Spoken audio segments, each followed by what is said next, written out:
ఈ మధ్యన 4 వీలర్స్ ధరలు బాగా తగ్గినాయి. అందులో ఎస్పెషల్లీ ఏదైతే పెట్రోల్ డీజిల్ వెహికల్స్ ధరలు తగ్గినాయి. ఎలక్ట్రిక్ వెహికల్స్ రేట్లు అట్లాగే ఉన్నాయి.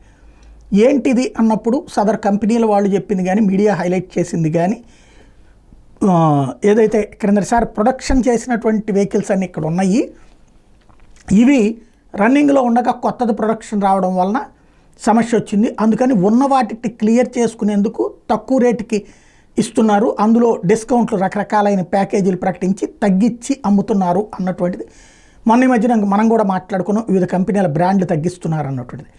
అయితే ఇప్పుడు దీనికి సంబంధించి ఒక కీలకమైనటువంటి అంశాన్ని నిస్సాన్ కంపెనీకి సంబంధించినటువంటి ఫైనాన్స్ చీఫ్ ఒక పాయింట్లో అనౌన్స్ చేసుకొచ్చారు. ఏంటయ్యా అంటే, ప్రపంచవ్యాప్తంగా ప్రజల ఆలోచన దృక్పథంలో మార్పు వచ్చింది.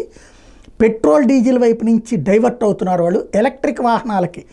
అంటే పెట్రోల్ డీజిల్కి వచ్చేటప్పటికి నెలకి ఈ కారుకి సంబంధించినటువంటి దాంట్లో హయ్యెస్ట్ కాస్ట్ అవుతున్నటువంటి నేపథ్యంలో వాళ్ళు ధనవంతులే అయినంత మాత్రాన్ని ఊరకనే తగలబెట్టుకోవడం ఎందుకు? ధనవంతుడు ఇంకో రూపాయి దాచుకోవాలి, సంపాదించుకోవాలనుకుంటాడు కానీ ఉన్నది పోగొట్టుకోవాలనుకోకూడదు కదా.